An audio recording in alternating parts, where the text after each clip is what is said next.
And welcome to this edition and this week's edition of Making Sense. I'm Gareth Edwards. So a lot of talk has been brought up, a lot of coverage on ENCA and other online news outlets about the SANDF deployment. The SAPS is being joined by the SANDF. There's a number of issues. There's certain communities that they're looking into with a number of reasons. The ones that stand out for me is gangsterism, there's drugs. The idea behind this is to rid these communities of violence. But I'm not entirely convinced that the SANDF and the SAPS understand the nuances of community, understand the nuances, the minutiae of loved ones that are struggling with any kind of substance abuse, whether that is drugs, whether that is alcohol. And there will be critics to suggest once there's alcohol abuse, once there's drugs abuse, you start leading into gangsterism. The gangsterism then starts bringing and tearing apart the family dynamic. And that's where I want to go to on this show, because I don't want to talk just about the SANDF. We'll get the view of our guest in a moment and the SAPS. I want to go back to the community level, to the support level, to the love level when it comes to helping people who are struggling for whatever reason that is. He's a regular guest. I'm sure you would have seen him on ENCA, and I'm very glad he's now come in and joined us here on this week's edition of Making Sense. Sylvester Saul is the founder of Touch One Soul Foundation. Sylvester, lovely to have you on the podcast. First of all, before I introduce you and ask you to explain the work you do, the reaction that I've had from people seeing your interviews with me is phenomenal. People love what you do. So I'm so grateful that you're here. Awesome. Thank you so much for that. So your work goes beyond just talk. You're actually doing it, aren't you? Of course, yeah. It hasn't been an easy journey. So basically I'm the founder of Touch One Soul Foundation. We currently run a recovery home. We have 3 homes at the moment, 2 for guys and 1 for ladies. So we have almost 120 people. Wow. That we're working with, and that's 120 families finding recovery. That's 120 children probably that's going to be restored to their parents. That's what we do. Our passion is to see families restored and families find healing, from substance abuse. Because I always say this, Gareth, substance abuse is one of the greatest pandemics that we are facing currently. And when I speak about substance abuse, if we fight substance abuse, we fight gangsterism, we fight theft, we fight murder. So substance abuse plays a big role. And I believe that God has placed this passion and this drive in our hearts to help families that are affected by substance abuse. How bad must it get, Sylvester, for an individual or a family to approach One Touch Foundation? How bad must it be? I know I'm asking a very unfair question, but where are they in their journey with a family or a loved one who's struggling before they come to you? So that's a very good question, Gareth, because I always say this: families are more affected than the individual themselves that is using substance abuse. If I use my life as an example, I used to steal my mother's curtains. I stole so much from my mother. The other day when I got home, I wanted to take something from a cupboard. I'm 7 years clean, and she still comes to to search me and say, "What did you take from my cupboard?" A lack of trust. You know what I mean? And it becomes difficult because you start stealing from your family. You start hurting your family. We've had incidents where guys literally hit their mother.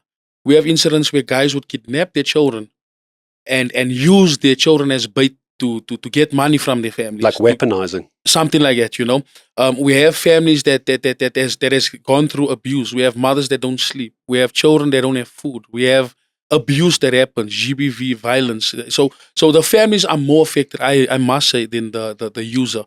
The one that is struggling with substance abuse. They don't sleep. They get sick. They steal their stuff. They are hurt. The embarrassment, the shame. So the families definitely, Gareth, they very, very hurt by substance abuse. I want to talk about the homes that you formed. We'll get to in a moment, because the reason I wanted to talk to you, and you and I have spoken many, many times, and I'm always grateful over the past, I think at least a year now, on ENCA. The government comes in, the SAPS now are getting this SANDF support, and it's not my rhetoric, it's government's rhetoric. They're going to take on drugs, they're going to take on gangsterism, they're going to take on violence. And that's, I'm not saying that's the world that you live in, but it's the world you're trying to change. Yes. So my question is this, really. Is the SAPS and SANDF deployment going to achieve what they say they want to versus what you've seen really on an everyday level? So, Gareth, I must be honest with you. There was a time, I think a few weeks ago, when the SANDF were deployed. Do you know how much excitement we had about that? Because there was some hope that we had seeing the SNDF, walking around in the streets, especially because of what we experiencing as communities. This is really heartbreaking, Gareth. It's really, really hard, so to see what's happening.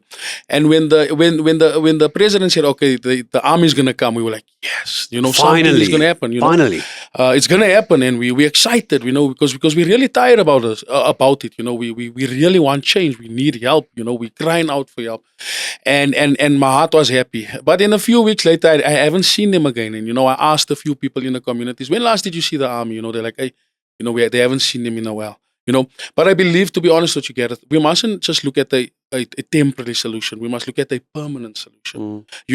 How about the army? Maybe they must be situated at the police stations, with the police station, with the policemen or the police ladies, working with them on a daily basis, and I believe they must hit the ground hard. Work with organizations, because to be very honest with you, we know a lot of also what's happening in the communities. You hear things. We know where to go to. Yeah. We know we can take you there. Has anyone ever spoken to you? Before the SANDF and SAPS came into various communities around the country, did anyone come to experts like you and go, Sylvester, this is going to happen in a month's time, in 2 months' time? Help us as SANDF, help us as government understand where to go, who to talk to, or were you left out of it completely? Look, when it comes to the substance abuse part of it, they do reach out to us. Okay. To be very honest with you, the SAPS reach out to us. I mean, I can now and then sit at home and then I get a call from one of the people from the SAPS. A policeman will phone me and tell me, there's a lady sitting outside our station. Please, can you help them? So they have reached out to us with regards to helping them, and we try to go our extra mile to assist, and because we're open to working with them. We want to see change in our communities. We want to take hands. I always say, Gareth, it's going to take a community to come together. When I speak about the community, it's churches, it's SANDF, it's police, it's organizations. We must all come together and stand together. And the community as well. The community plays a big role in what we do. We need the help of the community. The community needs to stand with us. But now the community, you are right to want everybody involved. Yeah. But now back to the point where you were saying, from people in the community telling you, very exciting, the army's coming in, and then they vanish. I can't help but think it creates a sense of distrust. It looks great on camera, right? Yes. Our cameras are there. Yeah. Optics look fantastic, and then nothing. It almost seems like a PR exercise. Yeah, like hectic. I mean, that was a disappointment, a real disappointment for the community, because this was like a breakthrough. This was like, wow, now something is really going to happen. Mothers are not going to find their children laying in the street anymore. There's going to be some work put into it. And it happened for a season. I don't know the reason, but I believe, like I said, Gareth, if we get a permanent solution, where the army is situated in our communities, at the police stations, and work in the ground on a daily basis. Yeah. There's a lot that you need to look at as well. We need to look at the root. Where's the guns coming from? Yeah. Where's the drugs coming from? There's so much things that we need to look at, and there needs to be a permanent solution so that we can sort this out. It shouldn't be only one day. It needs to be every day. Every day we need to work the ground. Every day we need to work together to bring change in our communities. We need to help these guys. I must be honest with you, Gareth. We've had a few guys in our homes that has been struggling also with gangsterism. And when they come in, they become so humble. They want change. They are hungry. They become best friends in our homes. And that's the best part of seeing it, So this is just a human being that also needs help. So as much as the government must be there, we must show them love. We must be there to assist them.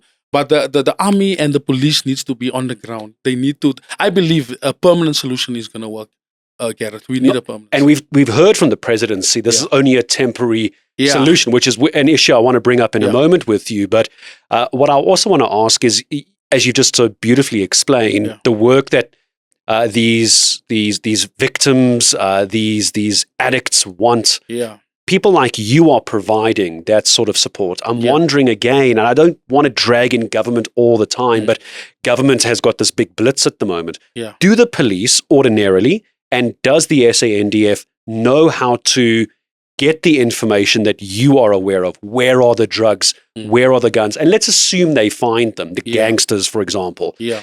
Are they sensitive enough? Are they trained to deal with victims? Are they trained to deal with addicts once they find them? That's what I'm worried about. Because we keep hearing this term, a force multiplier, but that's just a show of force. Yeah.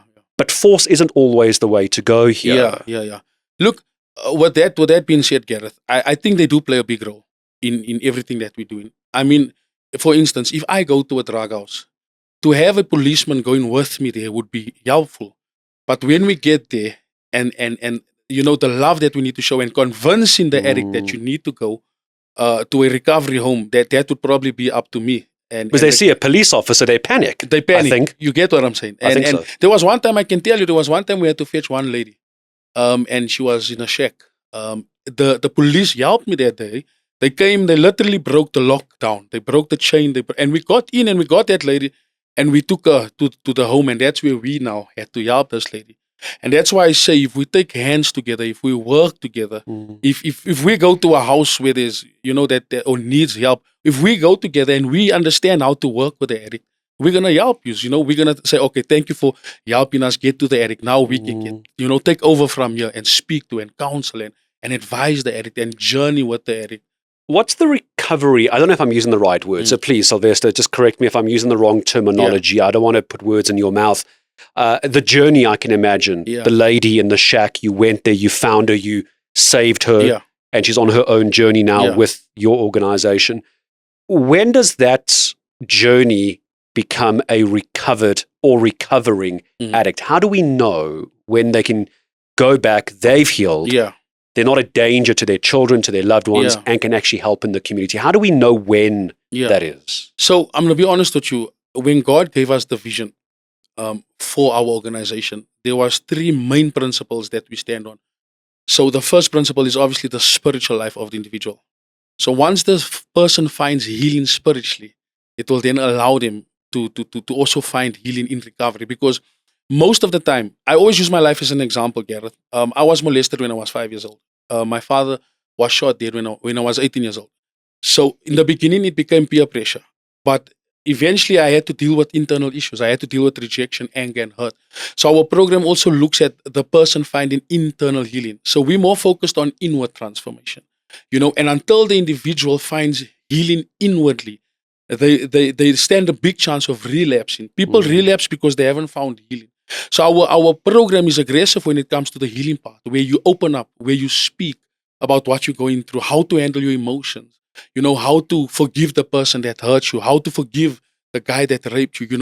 We're very big on the healing part and in the family as well. So we have a department that deals with the family. So if you look at it, it's spiritually, then it's you internally, and then it's the family that we also deal with. And with that being said, at the end of it, we give them an opportunity to find purpose, because you can relapse, and not. You can relapse because you haven't found purpose. Right. But if you found purpose, it gives you a reason not to relapse. For example, I'm 7 years clean. I'm human. Sometimes I wish to smoke. Sometimes I get the smell of drugs. But if I think of the next addict or the next person that's struggling, that gives me purpose. I wouldn't go back to drugs because of that. So as an organization, we look at 3 points, which is very, very important. It's the spiritual life, it's the internal healing, and the family. The 3 homes you spoke about, it's incredible work. Yeah. I think you said 120 people? Yes. It sounds like a lot. It is a lot. Congratulations. But I'm sure you'll agree with me, it's not enough. I know, Sylvester, you want to do more. Not at all. Yeah. What does more look like, and with who? How do you scale it? How do you get bigger? What does that even look like? So when to be very honest with you, we need more homes. And that's why my heart gets very happy when I hear people having a passion to help addicts. So we have this great opportunity, Gareth. We currently have an hotel. Currently, right now as we speak. A hotel? A hotel that we're turning into a recovery home, where we can house almost 150 guys. That's besides our ladies. We still have a ladies' home as well. Our ladies' home, soon will be accommodating almost 50 to 60 ladies. But I believe that resources is very, very important. I have a vision of helping 500 addicts, where you have a land, where you have the skills development center, where you have the home on the property. where you have a soccer field, where you have a barbershop. That's my vision. But the more the better, because the more guys or ladies that find recovery, the more families will find healing. So come I tell you how interesting this is, Gareth. So the name of our organization is called Touch One Soul Foundation. It is so profound, and I believe a God-given vision, because Touch One Soul Foundation, God touched my life. I chose recovery. I found healing. You know who follows after that? My sister, my other sister, my brother, then my mother, then my children. So if God touches just one person in the center, for an example, the family is then impacted by him changing or making the decision. And that's why it's important that we do this. For an example, if you have a community, I'm making an example in Reveille. You have one guy in Reveille that books into our home. He finds healing, he finds recovery. He was probably addicted to drugs, fell into gangsterism, fell into the numbers, jail numbers. They fall. It's all together. They all play a part when it comes to substance abuse. And he comes and he makes a change in his life. And he says, you know what, enough is enough. I want to come clean and sober. His family that was affected finds healing. They now see that he's doing good. His community looks at him, the same guy that they gave up on, the same guy that they judged, the same guy that used to, the people wouldn't sleep at night because of this guy. The community would, because he was in the area, he was a danger. He was a danger. The same guy that the people looked at in that way is the same guy that now becomes the person where he's now used as an example. You need to be like him. You need to change your life like him. Go and speak to him. Maybe he can help you. So that whole narrative and that perspective is changed. So the more help we have, or the more people we help, the more our communities will change. The more we walk away from substance abuse, gangsterism. Yeah.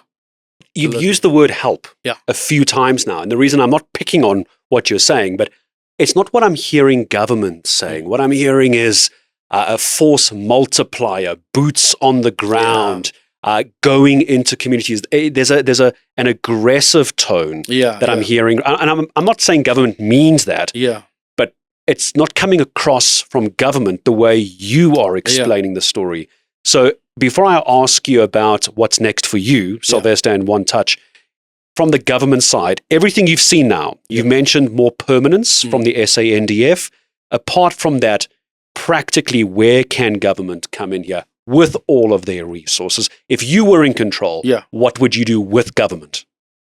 Yeah, that's a very good question. I would firstly have a proper structure in place with regards to the help that is needed in the communities.